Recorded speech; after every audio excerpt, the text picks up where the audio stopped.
रातों रात किसी जमीन पर कब्जे की कोशिश हो, चार दीवारी खड़ी हो जाए, अपने नाम का बोर्ड भी लग जाए और सबसे बड़ा सवाल, जिस जमीन के कागज डॉक्टर के पास हों, उस जमीन पर यह सब कथित तौर पर पुलिस की मौजूदगी में कैसे होता रहा।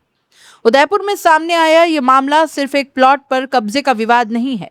ये सवाल है उस पुलिसिया कार्यशैली पर जिस पर एक सरकारी डॉक्टर ने गंभीर आरोप लगाए हैं। आरोप इतने गंभीर हैं कि आखिरकार मामला थाने से निकलकर आईजी तक जा पहुंचा और आईजी के निर्देश के बाद कहीं जाकर एफआईआर दर्ज हुई। मामला आरएनटी मेडिकल कॉलेज के डॉक्टर आरएल मीणा के करीब 3700 वर्ग फीट के एक प्लॉट का है।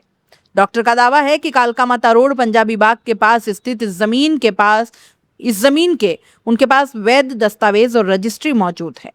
लेकिन आरोप है कि 28 जून को 4 लोगों ने मिलकर इस जमीन पर कब्जा करने की कोशिश शुरू कर दी। डॉक्टर की शिकायत में प्रवीण सिंह आसोलिया, दिनेश डांगी, धर्मेंद्र पाल शारदा और फिरोज खान के नाम सामने आए हैं। डॉक्टर का आरोप है कि आरोपियों ने जमीन पर नींव खुदवाकर निर्माण की शुरुआत कर दी और 4 दीवारी भी खड़ी कर दी। लेकिन इस पूरे मामले में सबसे सनसनीखेज आरोप जमीन पर कब्जे से भी बड़ा है। डॉक्टर का कहना है कि यह सब कुछ पुलिस की मौजूदगी में हुआ। यानी सवाल सिर्फ ये नहीं है कि जमीन पर कौन कब्जा करना चाहता था, सवाल यह भी है कि अगर पुलिस मौके पर मौजूद थी तो फिर कथित तौर पर निर्माण और 4 दीवारी कैसे होती रही। पुलिस ने कार्रवाई क्यों नहीं रोकी, जमीन के दस्तावेजों की जांच क्यों नहीं की गई, और अगर डॉक्टर लगातार शिकायत कर रहे थे तो उनकी शिकायत पर एफआईआर दर्ज करने में इतना समय क्यों लगा। डॉक्टर आरएल मीणा का आरोप है कि आरोपियों ने 4 दीवारी करवाने के बाद अपने नाम का बोर्ड तक लगा दिया। उनका दावा है कि जब उन्होंने पुलिस से आपत्ति जताई और कार्रवाई की मांग की तो उनकी मदद करने की बजाय उन्हें ही कथित तौर पर धमकाया गया। और यहीं से पुलिस की भूमिका पर सबसे बड़ा सवाल खड़ा होता है। एक नागरिक अपनी जमीन पर कथित अवैध कब्जे की शिकायत लेकर थाने पहुंचता है। शिकायत गंभीर है, सामने जमीन के दस्तावेज होने का दावा भी है, फिर भी आरोप है कि करीब 1.5 महीने तक एफआईआर दर्ज ही नहीं हुई। अगर आरोप सही है तो आखिर पुलिस किसका इंतजार कर रही थी। क्या पुलिस के लिए किसी आम नागरिक की शिकायत पर कार्रवाई करने के लिए आईजी स्तर के अधिकारी का हस्तक्षेप जरूरी है। डॉक्टर का कहना है कि उन्होंने एसपी डॉक्टर अमृता दुहन को भी करीब 1 महीने पहले ही शिकायत दी थी, बावजूद इसके मामला आगे नहीं बढ़ पाया। आखिरकार डॉक्टर सोमवार को आईजी गौरव श्रीवास्तव से मिले और उन्होंने अपनी पूरी शिकायत सामने रखी। लेकिन इसके बाद तस्वीर बदली। आईजी ने सुखेर थानाधिकारी से अब तक की कार्रवाई की रिपोर्ट मांगी और मामले की जांच डीएसपी राजेश यादव को सौंप दी। इसके बाद मंगलवार को सुखेर थाना पुलिस ने 4 नामजद आरोपियों के खिलाफ मामला दर्ज किया है। अब यहाँ एक और बड़ा सवाल है, अगर शिकायत में दम नहीं था, अगर मामला सिर्फ निजी जमीन का मामूली विवाद था, अगर कोई आपराधिक तत्व नहीं था, तो फिर आईजी के निर्देश के बाद एफआईआर क्यों दर्ज हुई, और अगर शिकायत में गंभीरता थी तो पहले ही कार्रवाई क्यों नहीं हो गई। मामले को और भी गंभीर इसलिए माना जा रहा है क्योंकि नामजद आरोपियों में प्रवीण सिंह आसोलिया का नाम भी शामिल है, जिसे डॉक्टर ने पिछले महीने हुए एक जमीनी विवाद में बुजुर्ग की हत्या का आरोपी बताया।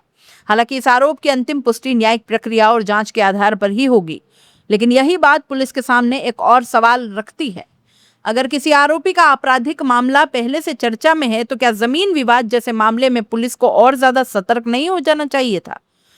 उदयपुर में जमीनों के विवाद कोई नई बात नहीं है, लेकिन जब जमीन के कागज रखने वाला व्यक्ति पुलिस के दरवाजे पर जाए और उसे कार्रवाई के लिए 1.5 महीने तक चक्कर लगाने पड़े तो सवाल उठना लाजमी है। पुलिस का काम सिर्फ एफआईआर लिखना नहीं है, पुलिस का काम यह भी सुनिश्चित करना है कि कानून हाथ में लेने वाला व्यक्ति कानून से बड़ा न बन जाए।